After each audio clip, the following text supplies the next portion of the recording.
WhatsApp everyone, welcome to notes. तो आज के इस वीडियो डेमोन्स्ट्रेशन में हम लोग बेसिकली अपनी ग्राफिकल की सीरीज़ को फर्दर कंटिन्यू करते हुए कोड फर्स्ट अप्रोच को इम्प्लीमेंट करेंगे। ठीक है, तो लास्ट टाइम आप लोग को याद होगा कि हम लोगों ने बुक का स्कीमा लिखा था और उसके अंदर एक क्वेरी लिखी थी और देन हमने उसका एक स्पेसिफिक जो है वो रिजॉल्वर लिखा था और बेस्ड ऑन दैट रिजॉल्वर हम लोगों ने उस क्वेरी को जाकर अपने प्लेग्राउंड में रन किया था, जो बेसिकली मुझे जो है वो एक लिस्ट ऑफ बुक्स जो है वो रिटर्न कर रहा था। ठीक है, तो इस पॉइंट पर बेसिकली हम लोगों ने क्योंकि स्कीमा खुद डिफाइन किया था, तो वो बेसिकली जो अप्रोच कहलाती है वो कहलाती है स्कीमा फर्स्ट अप्रोच। ठीक है, लेकिन हमारे पास एक अल्टरनेटिव अप्रोच भी है जिसमें हम इसी स्कीमा को जनरेट कर सकते हैं थ्रू डेकोरेटर बेस्ड अप्रोच। ठीक है, और उसको बेसिकली नेस्ट ने नाम दिया है कोड फर्स्ट अप्रोच, जिसमें हम कोडिंग करके इस स्कीमा को ऑटोमेटिकली जनरेट कर सकते हैं। ठीक है, तो ये वीडियो बेसिकली उसी कोड फर्स्ट अप्रोच के बारे में होने वाली है। ठीक है, तो कोड फर्स्ट अप्रोच के लिए बेसिकली आपको अपने दोबारा ऐप मॉडल के अंदर आना है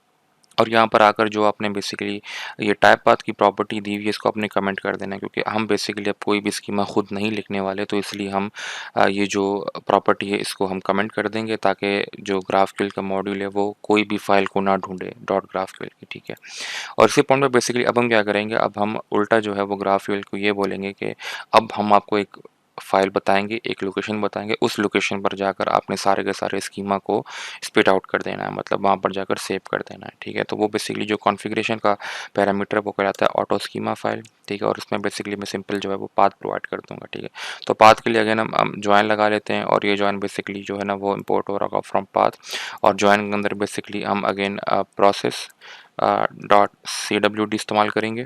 ठीक है, और उसके बाद बेसिकली जो नेक्स्ट स्टेप होगा उसके अंदर हम अगेन बोलेंगे कि सोर्स के फ़ोल्डर के अंदर आओ और सोर्स के फ़ोल्डर के अंदर जो है वो आप सिंपल जो है मेरा ग्राफक्यूएल का स्कीमा जो है वो स्पिट आउट कर दो। तो मैं इसे नाम दे दूँगा उस फाइल को स्कीमा डॉट GraphQL।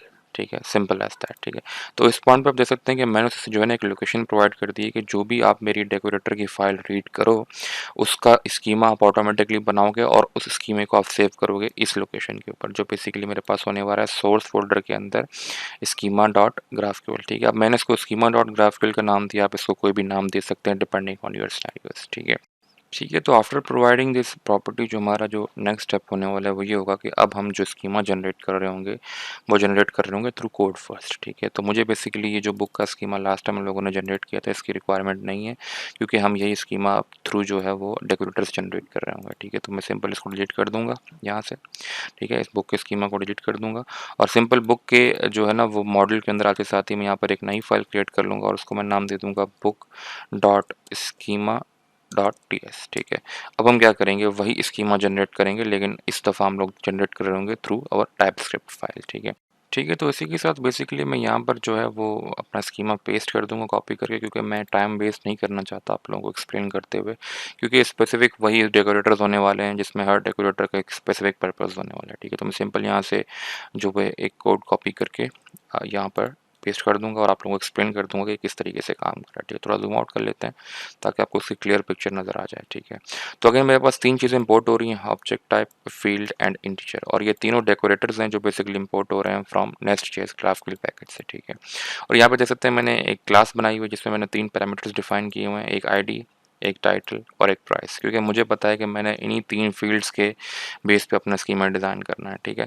तो ये at the rate object type का डेकोरेटर से बताता है कि ये बेसिकली एक स्कीमा होने वाला है, वो बेसिकली बुक का स्कीमा होने वाला है। ठीक है, और उसके अंदर तीन फील्ड्स होने वाली हैं, आईडी, टाइटल एंड प्राइस। ठीक है, और आईडी की जो फील्ड है आप देख सकते हैं कि मैंने फील्ड्स को डिफाइन किया हुआ है with the help of these field decorators. ठीक है, तो ग्राफक्यूएल का पैकेज इन फील्ड के डेकोरेटर्स को रीड करते हुए इन तीनों पैरामीटर्स को एज अ फील्ड जो है वो एक्सेप्ट करेगा। ठीक है, और फील्ड के अंदर बेसिकली मैंने उसे टाइप भी बता दिया कि ये टाइप जो आईडी है ये इंटीजर होने वाली है, सेम एज जो प्राइस की टाइप है वो भी इंटीजर होने वाली है। ठीक है, तो वो भी मैंने यहाँ पे उसे डिफाइन करके बता दिया। ठीक है, यहाँ पर आप देख सकते हैं कि टाइटल में मैंने कोई भी टाइप डिफाइन नहीं की।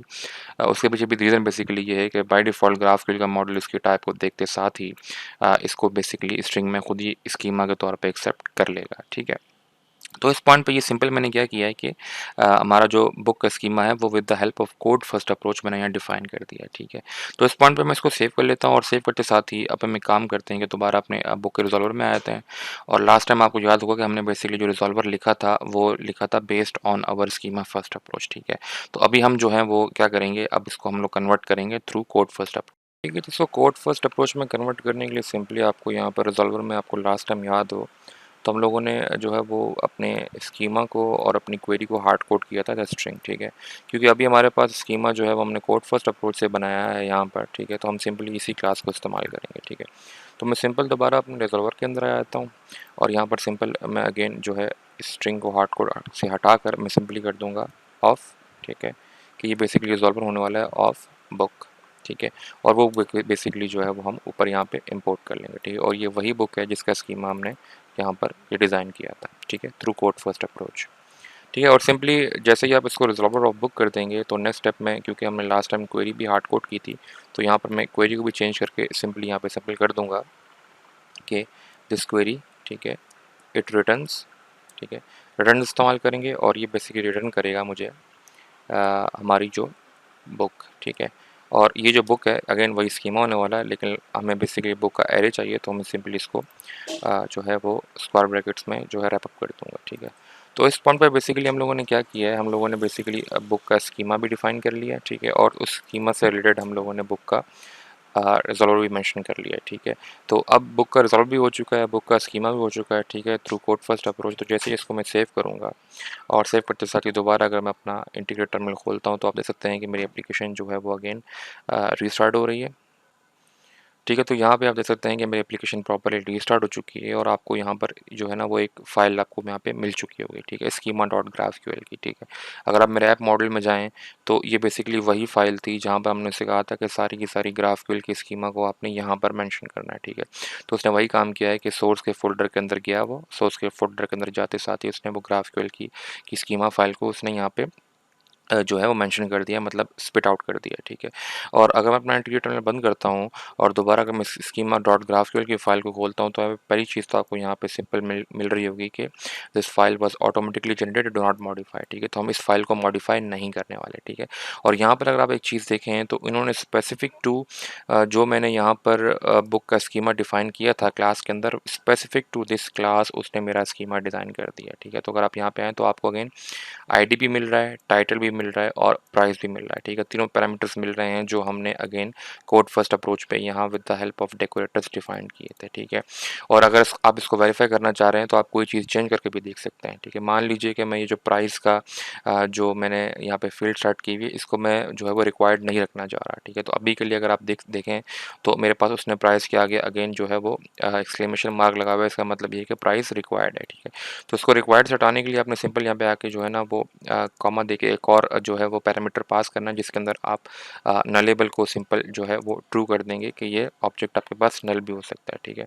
और जैसे ही आप उसको सेव करेंगे, सेव करते साथ ही दोबारा अगर मैं अपना इंटीग्रेट टर्मिनल खोलता हूँ तो मेरी एप्लीकेशन रीस्टार्ट हो रही है और मैं एक्सपेक्ट कर रहा हूँ कि जैसे ही ये रीस्टार्ट होगी तो based on these decorators again जो है वो मेरे पास मेरा स्कीमा जनरेट होगा,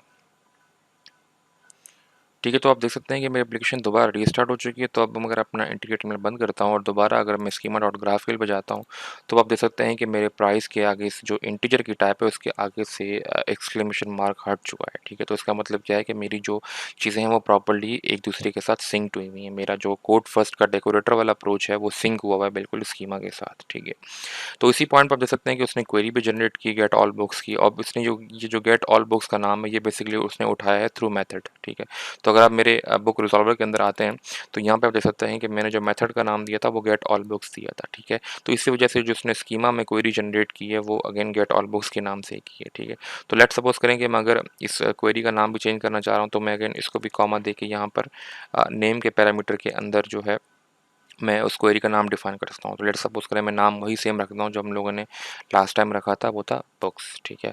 तो जैसे ही मैं बुक्स रख दूंगा, सेव कर दूंगा, सेव करते साथ ही जैसे और अपना इंटीग्रेट टर्मिनल खोलता हूँ तो आप देख सकते हैं कि मेरी एप्लीकेशन दोबारा रीस्टार्ट हो रही है और इस पॉइंट पर मैं एक्सपेक्ट कर रहा हूँ कि मेरी जो क्वेरी का नाम है वो चेंज होकर हो जाएगा टू बुक्स, ठीक है। तो यहाँ पे आप देख सकते हैं कि मेरी एप्लीकेशन रीस्टार्ट हो चुकी है। मैं अपना इंटीग्रेट टर्मिनल बंद करता हूँ और दोबारा अगर मैं अपने स्कीमा में आता हूँ तो आप देख सकते हैं कि अब जो क्वेरी का नाम उसने बाय डिफ़ॉल्ट जो है वो बुक्स रख दिया है, ठीक है, क्योंकि मैंने उससे बाय डिफ़ॉल्ट प्रोवाइड कर दिया था इनटू द रिज़ॉल्वर, ठीक है।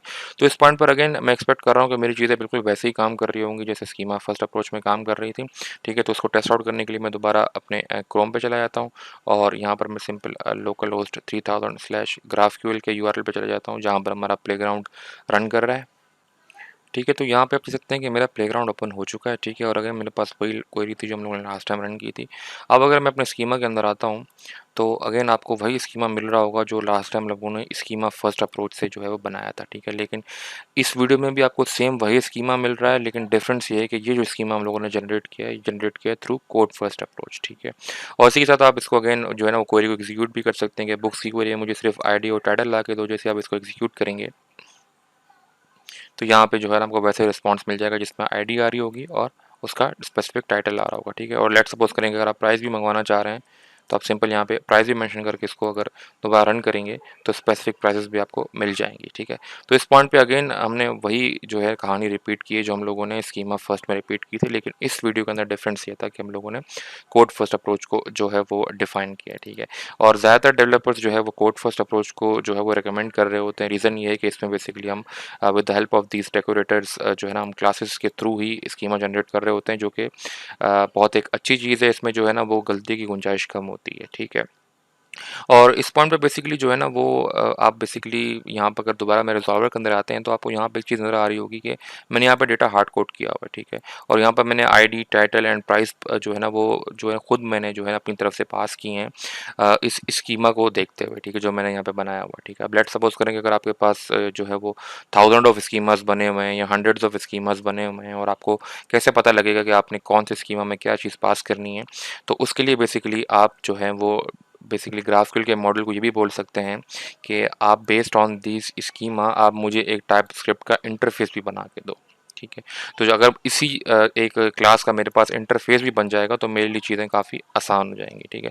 तो उस चीज़ को इनेबल करने के लिए आपको सिंपल जो है वो ऐप मॉडल के अंदर आना पड़ेगा और यहाँ पर आकर आपको जो है ना वो एक कन्फिग्रेशन का पैरामीटर इनेबल करना पड़ेगा और वो बेसिकली है डेफिनेशंस का। और उस डेफिनेशंस के अंदर आप आते साथ ही बेसिकली उससे जो है ना वो एक ऑब्जेक्ट पास करेंगे और ऑब्जेक्ट के अंदर आप सिंपल जो है वो एक पाथ का वेरिएबल प्रोवाइड करेंगे। उस पाथ के अंदर अगेन हम यही सारी कहानी कॉपी करेंगे जो हम लोगों ने लास्ट टाइम की थी जॉइन में, ठीक है। तो मैं इसको कॉपी कर लूँगा और कॉपी करते साथ ही मैं यहाँ पेस्ट कर दूँगा और पेस्ट करते साथ ही जो है यहाँ पर मैं सिंपल स्कीमा डॉट ग्राफक्यूएल के बजाय मैं नाम चेंज करके जो है वो लिख दूँगा ग्राफक्यूएल डॉट टी एस, ठीक है। और ये पैरामीटर प्रोवाइड करते साथ ही जैसे ही आप इसको सेव करेंगे और सेव करते साथ ही अगर मैं दोबारा अपना इंटीग्रेट टर्मिनल खोलता हूँ तो आप देख सकते हैं कि मेरी एप्लीकेशन दोबारा रीस्टार्ट हो रही है, ठीक है। तो यहाँ पे आप देख सकते हैं मेरी एप्लीकेशन प्रॉपर्ली रीस्टार्ट हो चुकी है और यहाँ पर आपको एक डिफरेंस ये नज़र आ रहा होगा अगर मैं अपना इंटीग्रेट टर्मिनल बंद करता हूँ तो आप देख सकते हैं कि इसने बेसिकली एक और ग्राफक्यूएल डॉट टी एस की फाइल जो है वो जनरेट की है जो बेसिकली मैंने उसे मेंशन की थी, ठीक है। और अगर आप इस ग्राफक्यूएल डॉट टी एस के अंदर आते हैं तो आप देख सकते हैं कि अगेन इसने वो वार्निंग थ्रो की हुई कि ये भी ऑटोमेटिकली जनरेट फाइल, इसको आपने मॉडिफाई नहीं करना, ठीक है। और यहाँ पर आप देख सकते हैं कि उसने बेसिकली बुक का इंटरफेस मुझे ऑटोमेटिकली यहाँ पर बना कर दे दिया है, जिसके अंदर अगेन उसने आईडी और टाइटल को वैसे ही रखा हुआ है, ठीक है, नंबर के अंदर और स्ट्रिंग के अंदर। लेकिन प्राइस को आप देख सकते हैं कि उसने ऑप्शनल छोड़ा हुआ है, ठीक है, कि ये नलेबल भी हो सकता है एक नंबर, ठीक है। तो ये जो इंटरफेस इसने बेसिकली जनरेट किया, ये जनरेट किया हुआ है इस बुक स्कीमा को देखते हुए, ठीक है। अब इसका फ़ायदा बेसिकली ये है कि अगर रिजॉल्वर के अंदर जो है वो मुझे नहीं पता कि मुझे क्या चीज़ सेंड करनी है, मैं बेसिकली इस बुक के स्कीमा को देखते हुए डिसाइड कर सकता हूँ कि हाँ यार अगर ये बुक का स्कीमा एग्जिस्ट कर रहा है मेरे पास तो इसका इंटरफेस भी एग्जिस्ट कर रहा होगा और वो इंटरफेस जो है वो हम बेसिकली ग्राफक्यूएल से उठा के लेके आ रहे होंगे।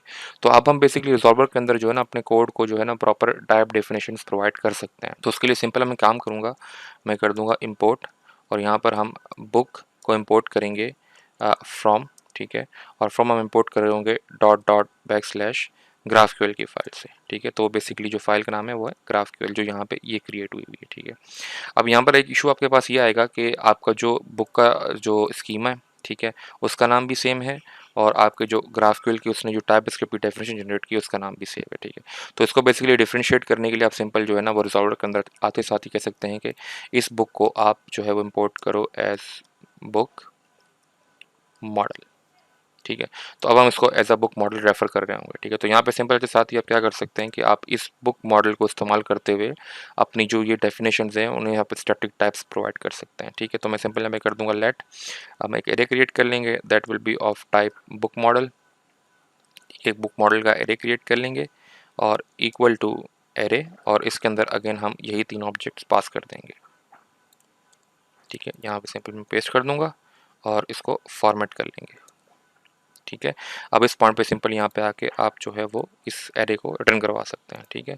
अब आप कहेंगे कि मैंने इस तरीके से ये इंटरफेस क्यों क्रिएट किया। अब इसका फ़ायदा बेसिकली ये कि अगर लेट्स सपोज़ करें मैं कल को गलती से किसी एक की प्राइस देना भूल जाता हूँ या कोई एक चीज़ देना भूल जाता हूँ, तो ये मुझे ऑटोमेटिकली जो है वो एरर थ्रो कर देगा, ठीक है। अभी यहाँ पर उसने एरर इस वजह थ्रो नहीं किया क्योंकि ऑब्वियस सी बात है मेरे पास प्राइस क्या था ना लेबल था। अगर आप देखें मेरे इंटरफेस के अंदर तो मेरे पास जो है वो प्राइस नॉट रिक्वायर्ड है, ठीक है। तो उस बेस पे मैंने अगर प्राइस प्रोवाइड नहीं की तो मुझे एरर थ्रो नहीं करा। लेकिन जस्ट लेट्स सपोज़ करें अगर मैं टाइटल को भी यहाँ से हटा देता हूँ और यहाँ पे सिंपल सेव करूँगा तो अब मुझे वो एरर थ्रो कर देगा।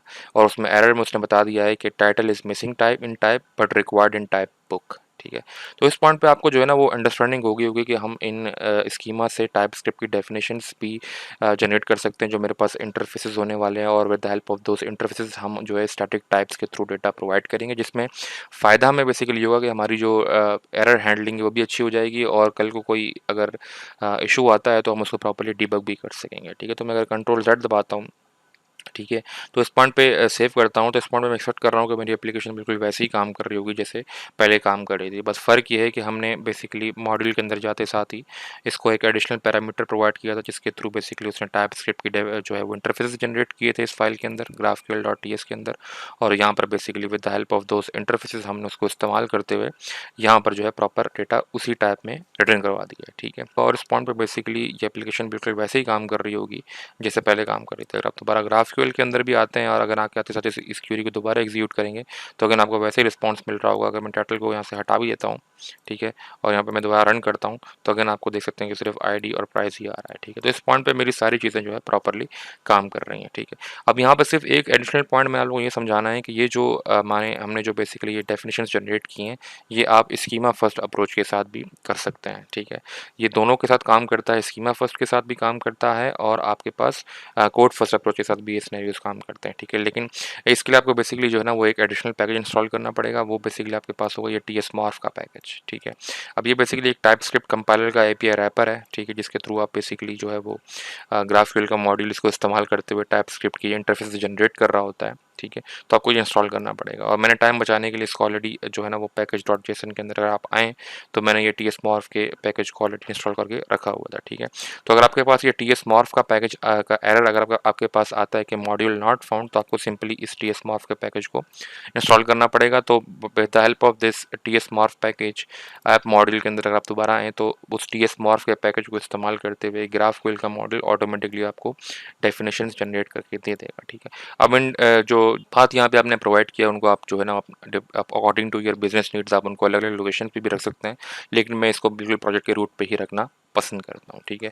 तो उम्मीद करता हूँ आप लोगों को मेरा कंटेंट अच्छा लग रहा होगा। If you are liking my content so do like and subscribe the channel. इंशाल्लाह नेक्स्ट वीडियो लेक्चर के अंदर हम लोग basically with the help of code first approach जो है हम लोग जो है वो एक अपने रेस्ट एंड पॉइंट्स को मतलब अपने कर्ड एंड पॉइंट्स को लिखने वाले हैं जिसके थ्रू हम डेटा को क्रिएट करेंगे, रीड करेंगे, अपडेट करेंगे और डिलीट करेंगे, ठीक है।